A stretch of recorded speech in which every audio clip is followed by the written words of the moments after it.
চট্টগ্রামে আদালত পাড়ায় জাগরণ মঞ্চের মুখপাত্র চিন্ময় কৃষ্ণ দাসকে কারাগারে পাঠানোর সময় তার অনুসারীদের সঙ্গে পুলিশের সংঘর্ষ হয় ২৬ নভেম্বর।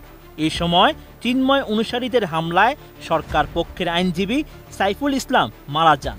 চিকিৎসকরা বলছেন সাইফুলের শরীরে ধারালো অস্ত্রের একাধিক আঘাত ছিল। আইনজীবী হত্যার ঘটনার পর থেকেই সামাজিক যোগাযোগ মাধ্যম ফেসবুকে চলছে তুমুল আলোচনা।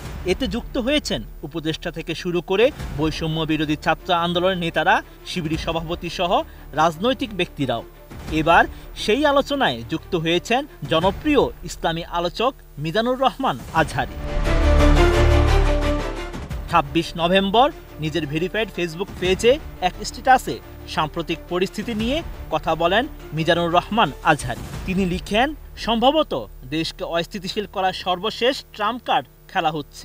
দয়া করে সবাই শান্ত থাকুন, কোনো উস্কানিতে পা দেয়া যাবে না। বিজয় আমাদেরই হবে ইনশাআল্লাহ। দ্রুততম সময়ে চট্টগ্রামের আইনজীবী হত্যাকাণ্ডের সাথে জড়িতদের আওতায় এনে দৃষ্টান্তমূলক শাস্তি নিশ্চিত করারও দাবি জানান আজহারী। এদিকে আইনজীবী হত্যার বিচার চেয়েছেন ইসলামিক স্কলার শায়ক আহমদুল্লাহ। একই সাথে চলমান সংঘাতময় পরিস্থিতিতে সবাইকে শান্ত থাকারও পরামর্শ দিয়েছেন। এ বিষয়ে আসুন্নাহ ফাউন্ডেশনের চেয়ারম্যান লিখেন, তরুণ আইনজীবী সাইফুল ইসলামের নৃশংস হত্যাকারীদের দ্রুততার সাথে গ্রেপ্তার ও দৃষ্টান্তমূলক শাস্তি ব্যবস্থা করা সরকারের আশু কর্তব্য। দেশকে অস্থিতিশীল করতে চাওয়া উগ্রদের থামানোর ব্যাপারে কোনোরূপ দ্বিধা করা যাবে না। সেই সাথে সর্বস্তরের মুসলিমদের বলবো, সর্বোচ্চ ধৈর্য ধারণ করুন। কোনো প্রকার চক্রান্তের ফাঁদে পা দেওয়া সমীচীন হবে না। আপনি কি হার্টের সমস্যা নিয়ে দুশ্চিন্তাগ্রস্ত? স্বল্প খরচে হার্টকে ভালো রাখার সহজ উপায় মাতৃভূমি হার্ট কেয়ারে।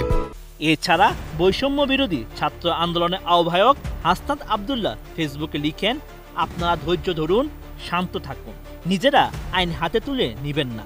দয়া করে কোনো ধরনের অস্থিতিশীল পরিবেশ সৃষ্টি করবেন না। ২৬ নভেম্বর নিজের ভেরিফাইড ফেসবুক পেজে এক স্ট্যাটাসে এসব কথা বলেন হাসনাত আবদুল্লাহ। তিনি বলেন, আমাদের বাংলাদেশ সাম্প্রদায়িক সম্প্রীতির বাংলাদেশ। আমরা কোনোভাবেই আমাদের এই সাম্প্রদায়িক সম্প্রীতি বিনষ্ট হতে দেব না। বৈষম্য বিরোধী ছাত্র আন্দোলনের এই আহ্বায়ক আরও বলেন, ৫ আগস্টের পর থেকেই একটি মহল উদ্দেশ্য প্রণোদিত হয়ে আমাদের দেশে অরাজকতা সৃষ্টি করার জন্য ক্রমাগত চক্রান্ত করে যাচ্ছে। এ সময় আইনজীবী সাইফুলের হত্যাকারীদের দ্রুত গ্রেপ্তার ও বিচারের দাবি জানিয়ে তিনি বলেন, কোনো নির্দিষ্ট সংগঠন এই হত্যাকাণ্ডে জড়িত থাকলে সেই সংগঠনের বিরুদ্ধেও ব্যবস্থা নিশ্চিত করতে হবে। Sheikh Farid, ATN news.